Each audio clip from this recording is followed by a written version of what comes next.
Hey everyone, today I'm going to teach you how to back up your Google Authenticator codes to Google Cloud. Without any further ado, let's get started.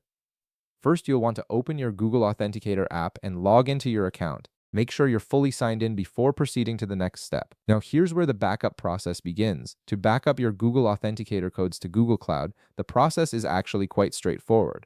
Whenever you're setting up a new account to add to your Authenticator app, you'll be presented with a QR code on your screen.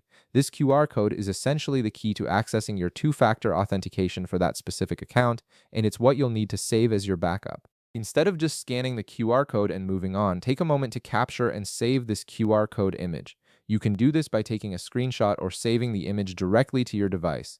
This saved QR code acts as your backup, giving you access to your codes if you ever need to reset your Authenticator app or sync it to a new phone.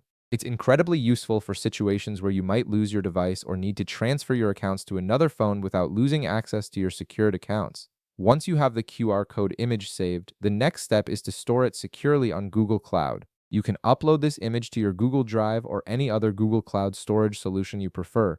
This ensures that your backup is safely stored in the cloud and accessible from anywhere you need it. By keeping the QR code image stored on Google Cloud, you're creating a reliable backup system that protects you from losing access to your important accounts. If you ever need to restore your Authenticator codes, you can simply retrieve the QR code from your cloud storage and scan it again to regain access. And that's it. You've successfully backed up your Google Authenticator codes to Google Cloud, ensuring you'll never lose access to your secured accounts. If this video helped you out, be sure to leave a like, subscribe, and I'll see you in the next one.